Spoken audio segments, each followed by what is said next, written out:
So we need the actual gold ingots for these dash motors we're making, and gold is in here. Yes, we're gonna need 2 gold ingots for each one, I think. What else do we need? Motors themselves. So 1, 2, 3, 4, 5. We're running out of iron. Probably need to mine some hematite and process the hematite over at the old plant. But hey, I'm not doing that right now. I'm focusing on the stuff. So we also need bakelite. 1, 2, 3, 4. So what are we doing today, guys? We're making the breeder reactor, which is a wonderful machine. Well, actually, we already made the breeder reactor. We need a research reactor, which is a very different machine than what we've made before.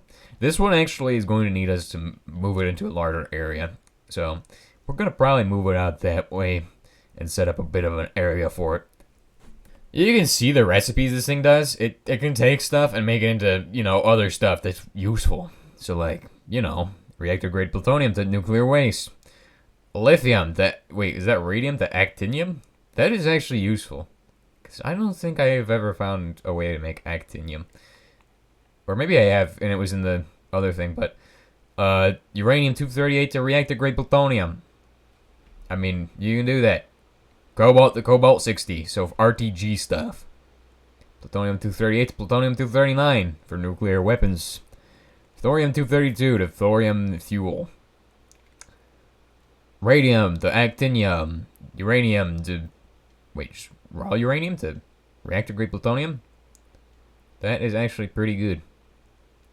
That is actually really good.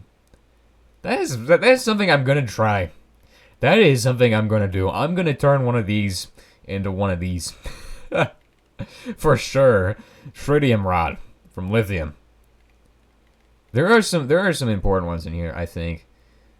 Uranium-235 to Neptunium-230. Hey, that is amazing, dude.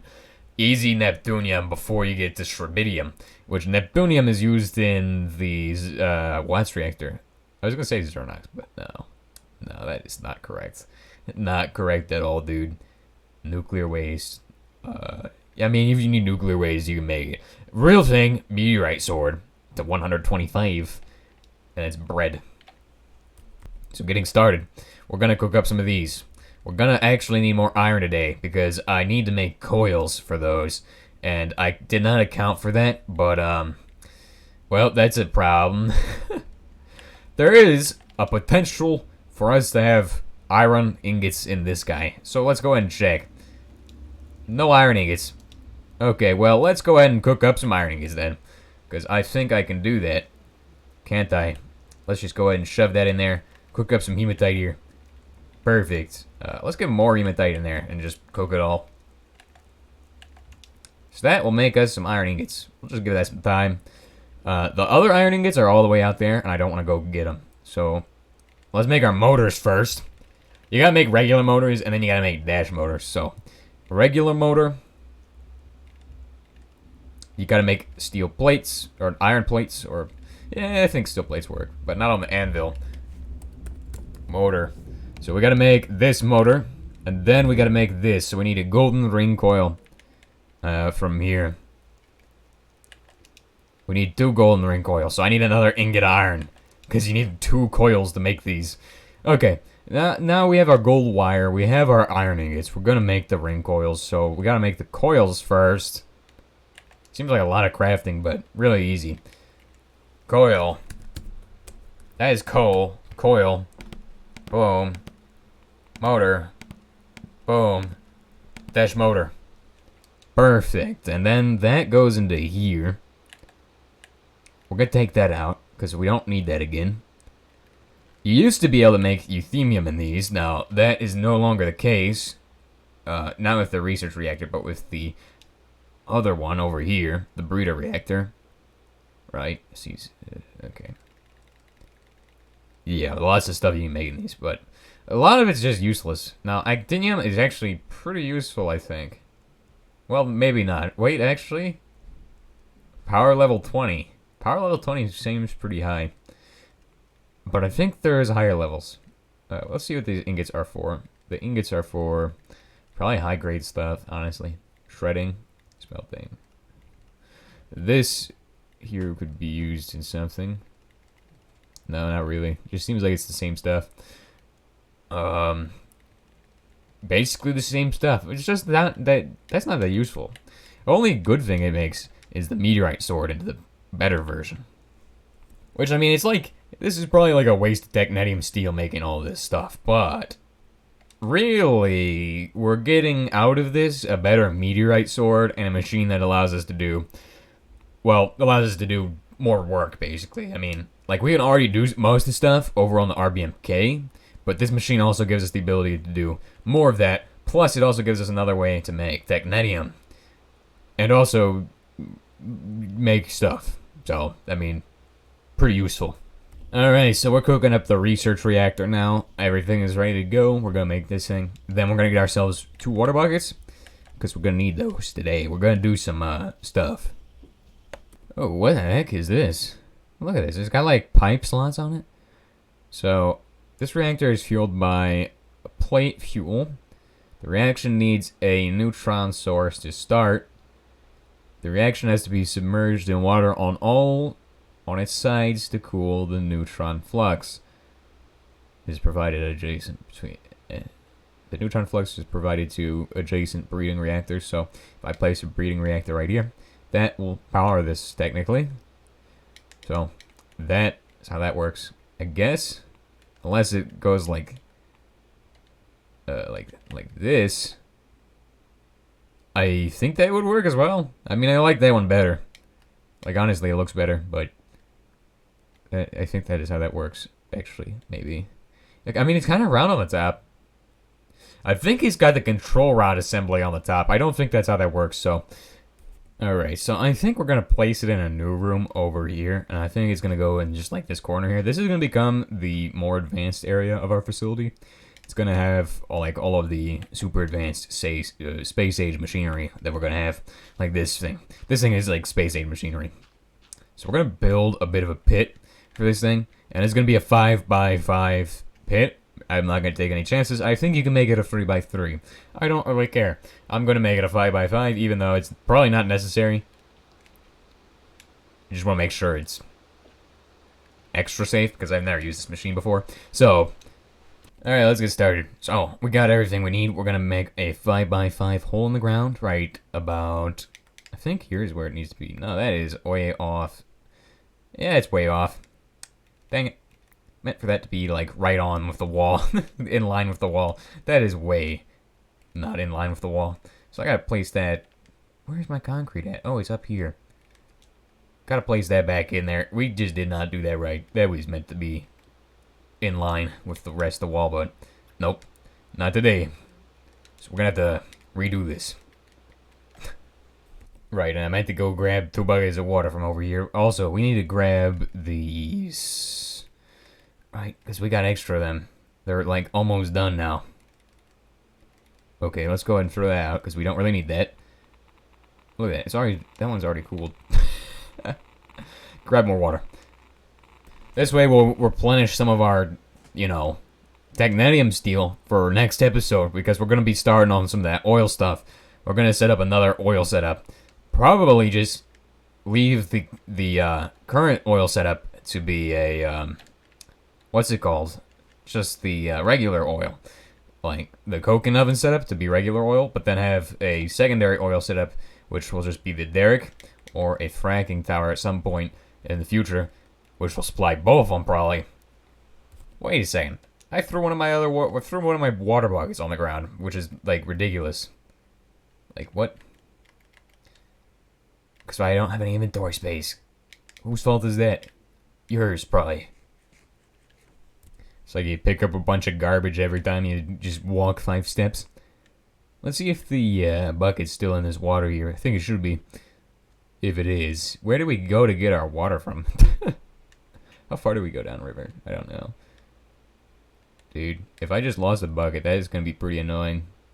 Like, I can make a new bucket, right? I don't want to make a new bucket. That is just annoying. So, the way this is going to work is that I'm going to go ahead and shove in the water in every other block, like so. As you can see, that filled it in pretty well. And now all I gotta do is that side, and it will fill it in as well. So, each level, we're just gonna fill it all the way in with water, just because I want to make sure that this is done correctly. And then, see that is perfect. It is really easy to do this water stuff. You just gotta know how to do it. One there, then grab the one in the middle, put it over, well, not there, but like right here. Boom. And then we can go ahead and set up one there and just keep extending this out like all the way down to here. Perfect. Found an even better way of doing it where you just go like 1, 2, then you set up a third one there, and then you take another one, put it there, and that just does the whole row. That is like, that one is satisfying to do. That one just fills the whole thing up. And that will be the top. Okay, so that's that.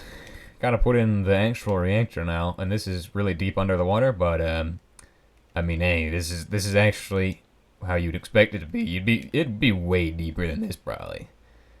But that should do the trick. As you can see, it's got bubbles, meaning it's cooled.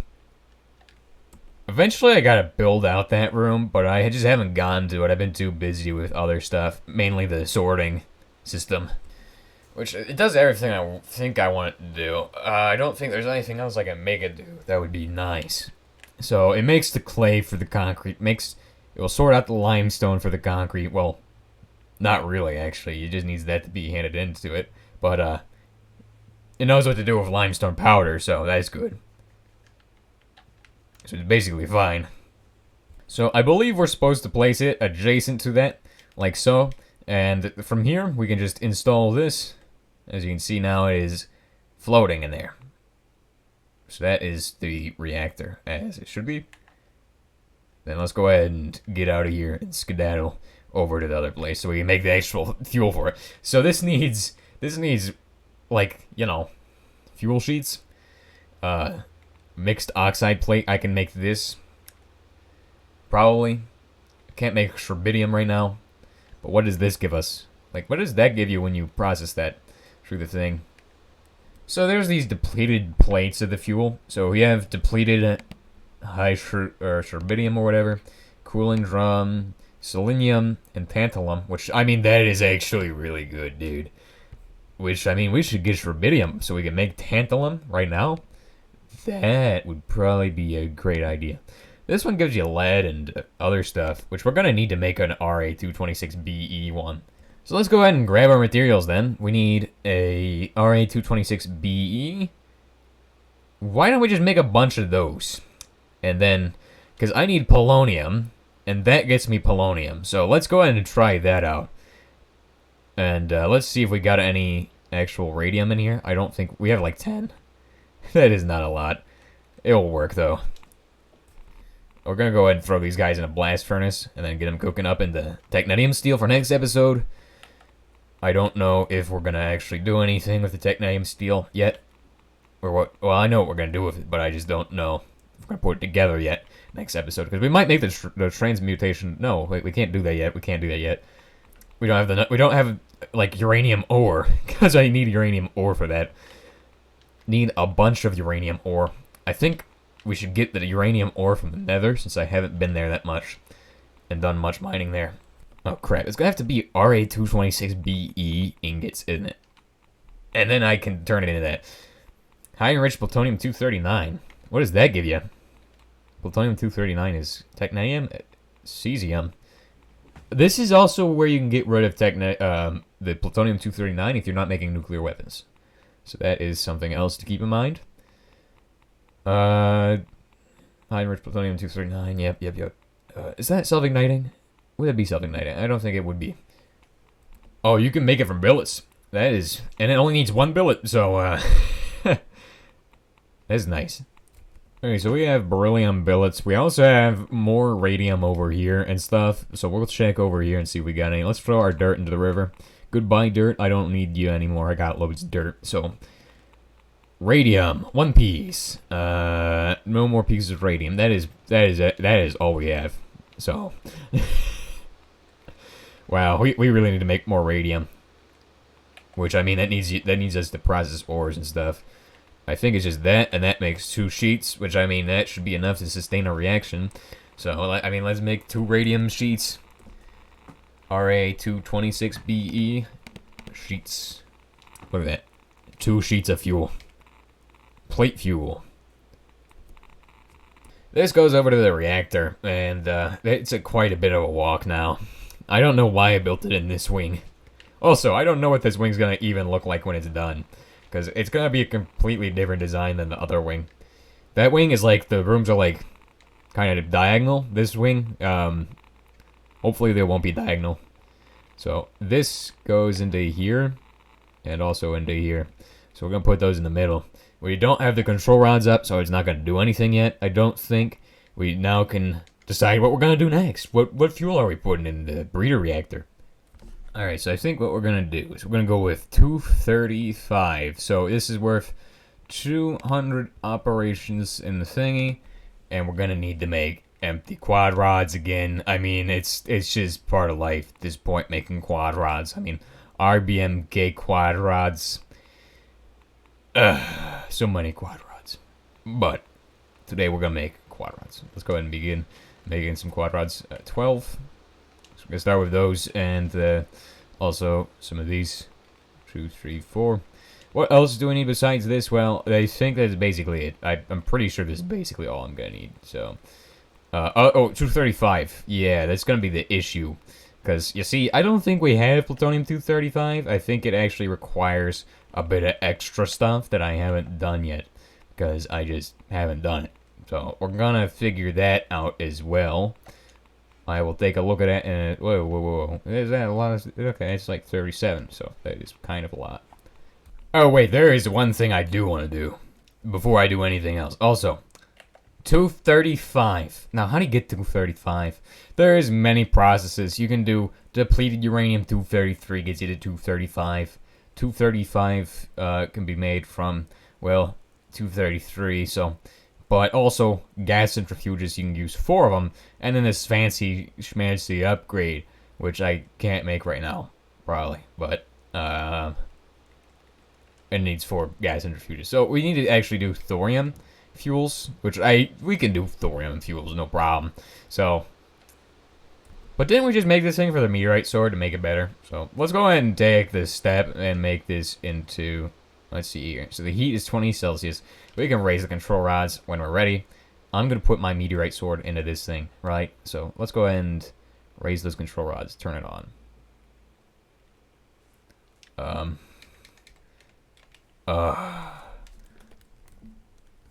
10% load.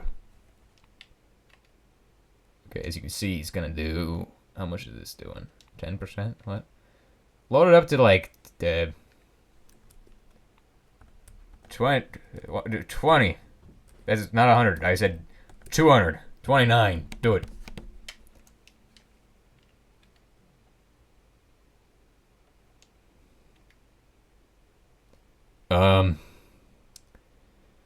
Well, I think it needs another fuel. Yeah, set it down to 0 again. Okay, I think it needs another fuel for that to work. No, it was at 60, so yeah, it needs more stuff in there. And it needs... Okay, I see how it is. So that plutonium-239 we got, right? I think we could process all of that through these as a fuel. So let's see if we can do that. 239. Yes, we can. So high enriched plutonium-239 gives you cesium, plutonium-240, which I think you can also run through there. Yes, indeed. No, wait, no. No, what? What can you do with this guy, bro? What? I'm saying, what do you do with plutonium-230? Can that be turned into a plate? And what is plutonium-240 good for? It's a waste material, dude. It's not useful. Wow. That is sad. 239 is way more useful. But, this is actually a good way to get rid of 239 if you don't want to make weapons from it. Because that's its main use is weapons. That's like what it's used for. So, I mean, I don't really want to make it into weapons right now, but let's go ahead and take that and just process that through the other cycle. So every ingot of this is a plate, and that's 5 plates of high-enriched plutonium-239 fuel. Which, I mean, I bet it's a good fuel. I bet it runs really hot. I mean, looking at that, probably should run pretty hot, this fuel. So we'll just go ahead and shove it in there and hope it doesn't explode. Because it's plutonium. It probably might explode. It's 239. Right, it's probably going to explode. So flux is at 64. Now, that is not a lot. And how much does this guy need? This guy needs a lot, doesn't he? 64, right? Well, I can raise it up a bit, so let's go up to 50. I said 50. Enter.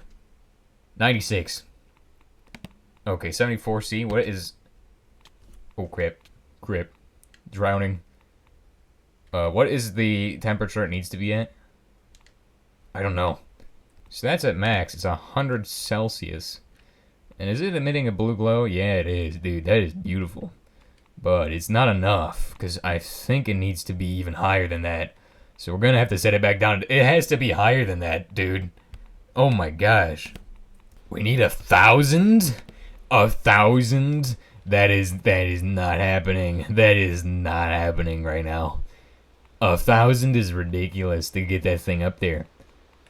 So, I mean, I think I can do it. I think I can probably pull it off. We just gotta find the things with the right flux function.